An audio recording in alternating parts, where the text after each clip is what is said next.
This lesson will describe the attributes of the data entry screen for the vessel reference table. For our example, we will look at an existing vessel. To open the record of interest, we will click on the Reference Tables button in the main menu, then click on the Vessels tab. This opens up the data list of vessels. To refine our search, we will select only longline vessels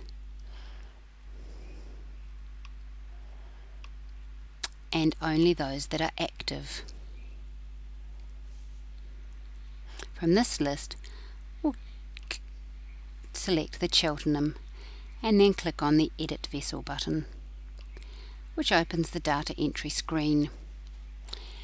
As you can see, the data entry screen is split into two sections, the General section and the section containing data for the GYPAETE-NC.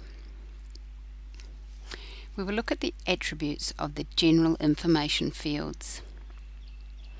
The vessel ID is a unique vessel identification number.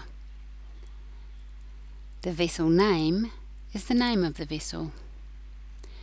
The registration number is the registration number of the vessel. The gear type is selected from a drop-down menu. The gross registered tonnage is the gross registered tonnage of the vessel. The vessel nationality can be selected from the drop-down menu, as can the flag of convenience if appropriate. The GYPAETE-NC identification number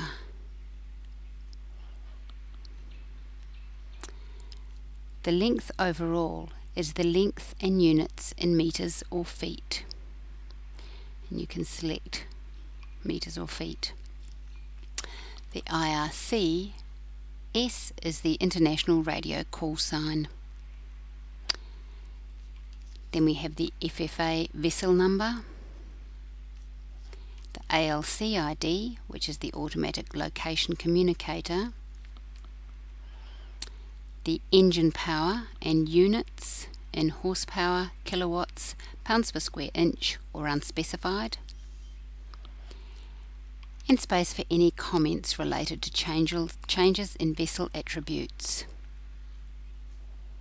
Finally, in the top right of the section is a click box if the vessel is inactive.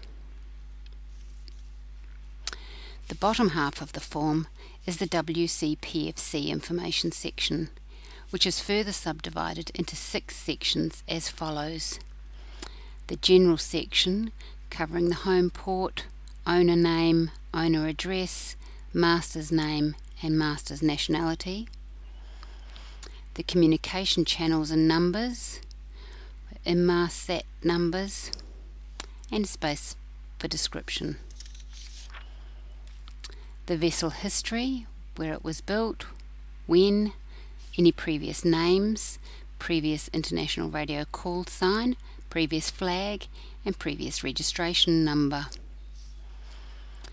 The fishing authorization, the type, number, areas, species and period. Catch storage types and capacity. We have tick boxes for refrigerated seawater, air coils, air blast, brine sodium chloride, brine calcium chloride and ice. Then we have another text box and a space to describe the number of freezers and freezer types.